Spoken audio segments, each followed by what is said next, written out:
Greetings, Math 111. This is going to be both section 7.4 and 7.5. I will run them together in one lecture because honestly, in my opinion, they ought to be one chapter. And there is no homework for 7.4. So if you're looking for it, it's not even available, it's not there. So again, it makes sense to just run this together as one chapter. So let's jump into 7.4, 7.5. So I'm just gonna jump in. So some common statistical terms, population, that's everyone. A sample is just some. We have, this is a great summary of many of the symbols we've been using. So we have the mean, which is, so if we're under statistics, which are samples, the mean is x bar, variance is s squared, standard deviation is s, and then we will talk about proportions. Those are p hat when we're talking about a sample because it's an estimate. It's not the actual, all the information there. When we're talking about parameters, which is from an entire population, mean is mu, variance is sigma squared, standard deviation is sigma, and then the actual proportion, let's say we sampled every dog owner that had bought this particular dog food and find out if they like it or not, okay? That would be a true probability, a true proportion. All right, so estimation versus testing, regression, we've done that. Those are topics we've talked about. A sampling distribution is a probability distribution of sample statistic based on all simple random samples of the same size from the population, okay? Now we are going to talk about something that I like to call the averages of averages. So if I were to take a sample and find a mean, maybe it's a good representation, maybe it's not. Depends how many in the sample, depends on what the variation is or the standard deviation of the data. However, if I were to take a bunch of averages and then average those, I might have a really good idea what the actual mean is. So, this is a great example. We'll start it. The data is listed out in your book. It's in the PowerPoints, but it might be helpful to just kind of open up your textbook to section 7.4 and to look at that data. So in Wisconsin is a rural community with a children's fishing pond. The rules say that all fish under 6 inches have to be thrown back in, and only children under 12 years old may fish. And they can only keep 5 fish. So if you're 12 or under, you get to go fish in this cool pond, but you only get to keep the fish that are 6 inches or bigger. And the others have to be sent back, have to be thrown back in so that they can grow. And it's actually a stocked pond, you probably pay money to go. So Susan is a college student who was hired by the community last summer to make sure the rules were obeyed and to see that the children were safe from accidents. The pond contains only rainbow trout and has been well stocked for many years. Each child has no difficulty catching his or her own limit of 5 trout. As a project for her biometrics class, Susan kept a record of the lengths. This is actually very common for students, undergrad or grads, to help keep data for us. Hundreds of children visited the pond and caught their limit of 5 trout, so Susan has a lot of data. So there was 100 children, and they each caught 5 fish, so that's 500 values that she has. So that's a nice big sample. So hundreds of children visit. She grabbed 100 at random, so she did her good process of taking a random sample and listed the lengths of each of the 5 trout caught by children in the sample. So here's her raw data. There's 100 children. If I flip to the next slide, you'll see that we got all the way down to child 100.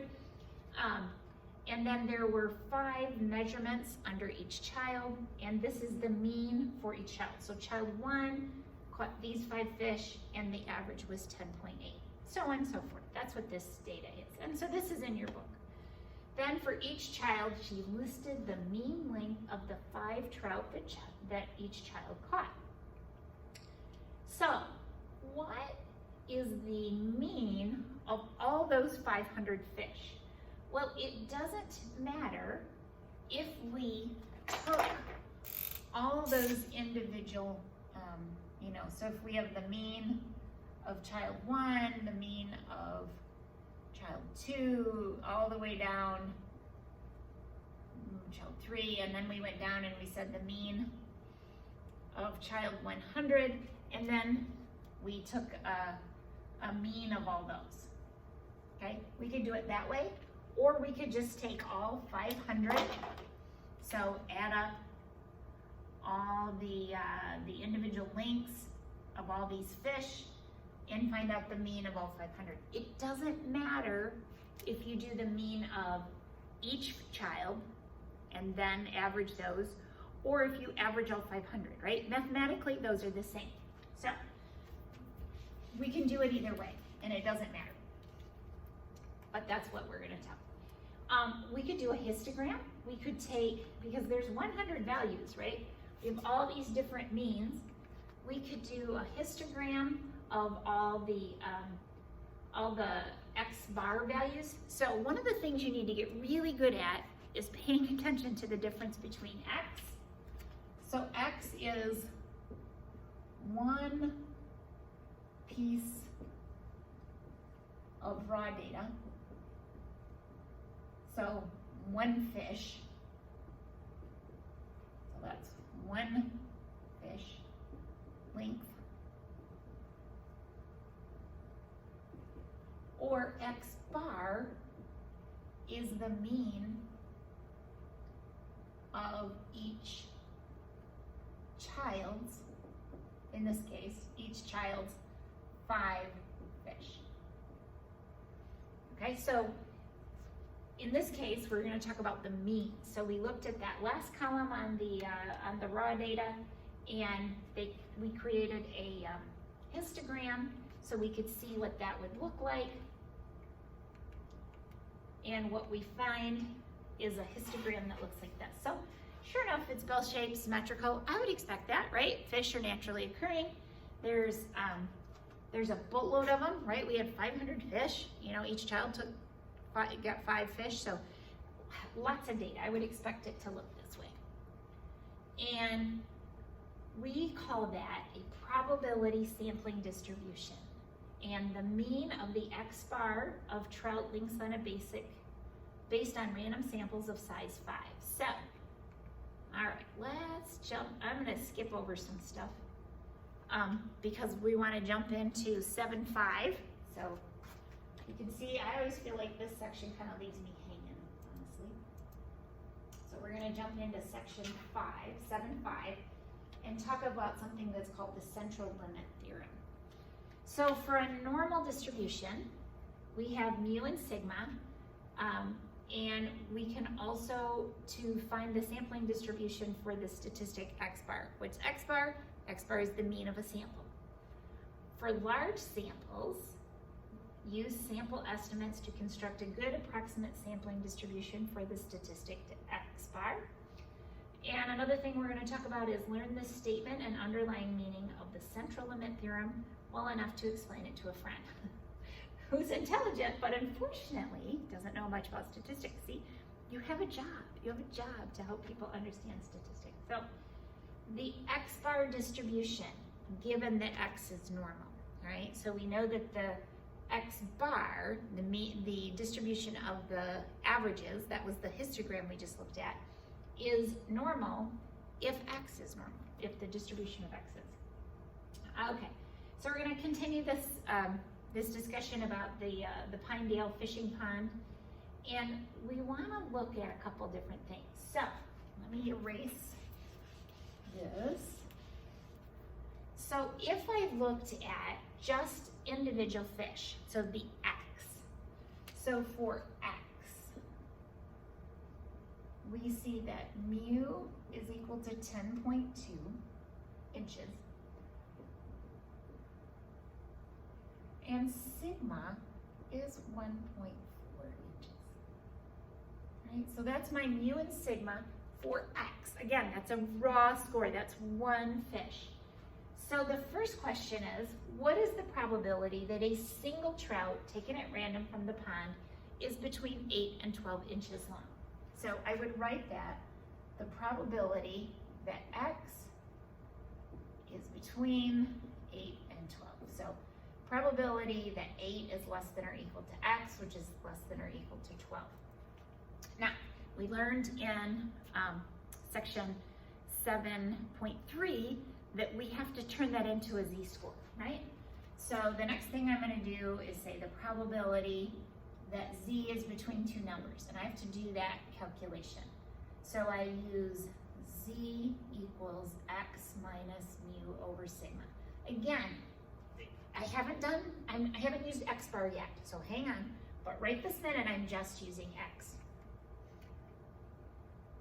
So to find a z value, we do. Now, I don't like that they do it all at one time because I think this makes your eyes crack. So I like to actually do my z calculations off to the side. So z for 8 is 8 minus, what was mu? Mu was 10.2, excuse me, 10.2 over sigma, which is 1.4. And that's what they wrote right here. And that's equal to a negative 1.57. And then if I did the z calculation, which is this right here, but again, I think it's easier to write it off to the side. So z for 12, I have 12 minus 10.2 over 1.4, and that's equal to 1.29. So I just transformed the probability that x is between 8 and 12 to the probability that z is between negative 1.57 and 1.29.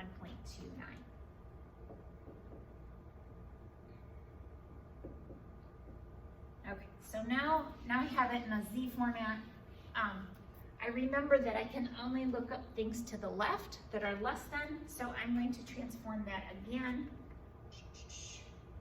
They skip steps at this point, but I will write them out. The probability that z is less than 1.29 minus the probability that z is less than negative 1.57. And let's pull up our z chart, see where they got those values. And I found the one I like better. I think I have that posted on Canvas. Negative 1.57, negative 1.0, or negative 1.5, 0, 1, 2, 3, 4, 5, 6, 7. So 0.5, that's this number. I missed the first number. I did it backwards. See what it is. 0.582 or 0.0582. And then the other value I need is positive 1.29. Oops, let's scroll down. 1.29 is going to be all the way over there, 0.9015. So, again, if I'm going to do positive 1.29, that's all the way over here, and my negative 1.57 is negative 1.50, 1, 2, 3, 4, 5, 6, 7. Okay. Now, I want to just make a little side note in case you're going, what? Now wait a minute, you're being inconsistent whether you have an equal sign or not. And you'll notice they have dropped the equal sign. Honestly, I usually drop them with z's. I was trying to be careful today. I usually drop them with the z value. And the reason why is when we have a nice smooth curve, it is, remember those little slices are infinitesimally small? It actually is so small it doesn't matter if we include that point or not. That's the calculus side of things, okay? So don't get hung up on whether the equal sign is here or not. I know in algebra we worry about it and it makes a big difference, and sometimes it does and sometimes it doesn't. For the sake of z-scores, it doesn't matter. So that's the funny thing. So anyway, so here's these values we looked up on the table, and we find that it's 84.33%. 0.8433 is the probability that if you got one fish out of that pond, that it would be between 8 and 12 inches. So that's one fish. And that's stated there. So what is the probability that the average of your child's 5 fishes is going to be between 8 and 12 inches, okay? Little bit different question, but significant difference, right? So we said, what's the chance that one fish is that? But then we said, wait, what's the chance that the average would be between 8 and 12? So what changes is, I'm gonna erase most of this. My mean stays the same. Now, I don't know if you can see, we're on slide number 9. It says mu sub x bar equals mu. Remember I said it doesn't matter which way you calculate the mean, it doesn't change. So the mean of the average of averages is the same as the mean, okay? So that's the same. However, standard deviation is different, okay? It actually becomes much smaller because now we're taking averages and looking at that composite score. So it's actually very different. So I take my sigma sub x bar, okay? Again, this is the standard deviation of the population, because sigma tells its population, of x bars, of averages. So literally those 100 children, I looked at only their means and I figured out the standard deviation based on just their means. The interesting thing is, if I take my original standard deviation for all 500 scores and divide it by the square root of n. Well, what is n? It's how many were in the sample. So I'm going to take 1.4, which is my original standard deviation, and divide it by the square root of 5. And it's approximately 0.63. Now, here's a place where if you're struggling in WebAssign, don't round. Or leave yourself 5 or 6 decimals. Sometimes that's the easiest way to do it, but sometimes rounding is what causes the problem. So we have a new formula for z, right? So now here you've got to be paying attention. Are we doing it for one value, or are we doing it for averages? So z equals x bar minus mu sub x bar, which we learned is just the same as mu, right? Mu sub x bar is the same as mu, divided by sigma sub x bar. What is sigma sub x bar? It is simply sigma divided by the square root of n, okay? So you just gotta use, the biggest thing is using the correct standard deviation. If we're talking about a group of averages, that's the one we have to pull. All right, so to standardize this interval, we take 8 less than or equal, or 8 less than x bar less than 12. So let's fix this, and I'm going to put a bar over my x. That is going to be equal to the probability that two different numbers, that z is between two different numbers. And it's a little bit different. So 8 minus 10.2 divided by 0.63, that's the value that's going to go in the first box. So negative 3.49. And 12 minus 10.2 divided by 0.63, that's going to be positive 0.286. Now, you guys already are skilled enough to realize that's almost the whole stinking curve, right? So negative 3.49 is way over here, and positive 2.86 is way over here. So it's almost the entire curve, right? Oh, pretty interesting. So when I do that, look these values up on my z-chart, right? 2.86 is the 0.9979. So I do the probability that z is less than 2.86 minus the probability that z is less than negative 3.49. That's a really tiny number, right? So when I do that subtraction, it's 99.77. So we just asked a similar question, but with an important difference. We said, what is the probability that the mean length of the 5 fish is between 8 and 12 inches? Well, it's 99.77% chance. So if I was writing a marketing brochure, I might say, it's a nearly 100% chance that your child will have a mean length of their 5 fish between 8 and 12 inches, okay? I can say that, that's true, because that's what we proved. So you gotta pay attention to the difference between X and X bar. Okay, so why are these different? Well, because the first time we did it, we looked just at X, like what is 1 fish? That's a little tougher, right? To get 1 fish between 8 and 12.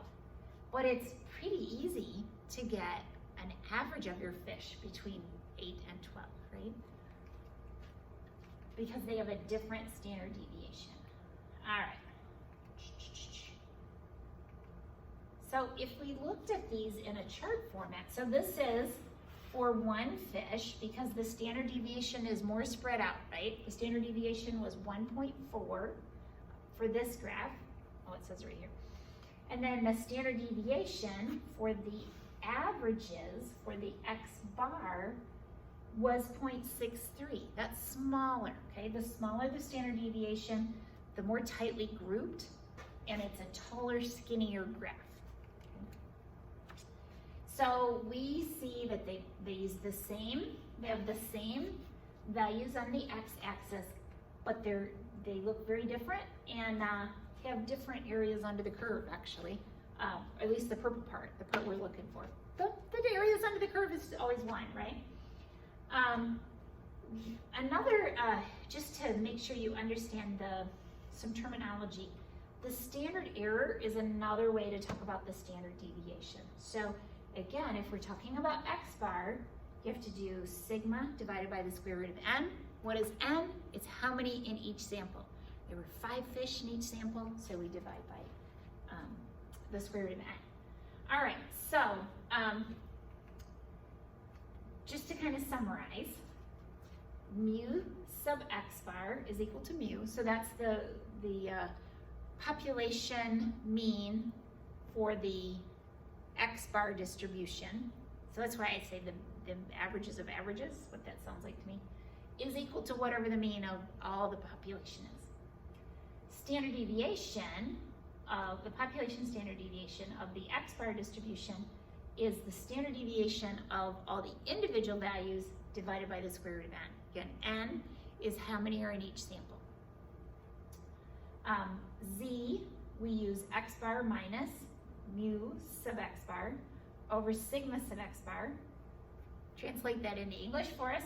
X bar, so not X, but X bar minus mu divided by sigma divided by the square root of n. And again, a little calculator.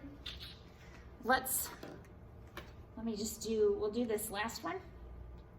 And I brought my favorite calculator in with me.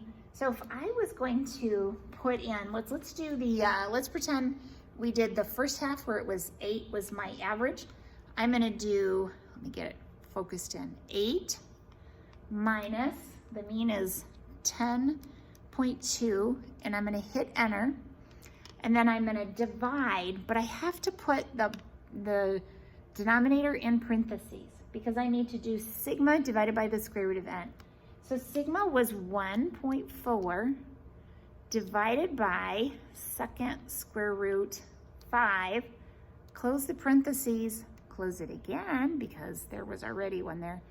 And then when I hit enter, I'm gonna get that same negative, actually I got negative 3.51, they got negative 3.49 because they rounded. But you've gotta keep track of how you put it in the calculator. So just keep track of that. So we know if we can guarantee that the X bar distribution is normal if n is greater than or equal to 30. If it's not, like for the 5 fishes, we were able to prove that the distribution of the x's was normal, so then we know that the distribution of the X bar is normal. Again, I will only give you problems that are normal, so don't worry about worrying too much about that. Okay, so a certain strain of bacteria grows in raw milk. And that's a good thing. So we have good things about bacteria. So let X be a milliliter of milk. The health department has found that if the milk is not contaminated, then X has a distribution that's more or less bound-shaped and symmetrical. So it could be that it has too much bacteria, could be that someone put something in to kill some of the bacteria. They want to know that nobody tampered with it. So they come in and they say that the mean of the distribution is mu, is 2,500, standard deviation is 300, and they take 42 random samples of the milk each day. That's my N, okay? N is 42. So we're looking at day by day what's going on. So we do a mean each day, and that's my X bar. So assuming it's not contaminated, and we have a big sample size of 42, we know that it's going to have a normal distribution, that beautiful mound-shaped symmetrical kind of distribution. So my mu is 2,500, my standard deviation is the standard deviation divided by the square root of 42. We'll round that to 46.3 for the sake of doing a lecture with PowerPoints. So assuming it's not contaminated, what's the probability that the average bacteria count, X bar, for one day is between 2,350 and 2,650, all right? So we want to find out what's the probability that X bar is between these two values. So we do our Z calculations and find out that 2,350 converts to negative 3.24. 2,650 converts to 3.24. So probability that X bar is between these two values is equal to the probability that Z is between negative 3.24 and positive 3.24. So I look it up on my Z chart. I find that there's a 99.88% chance that this has not been tampered with. Oh, that sounds good.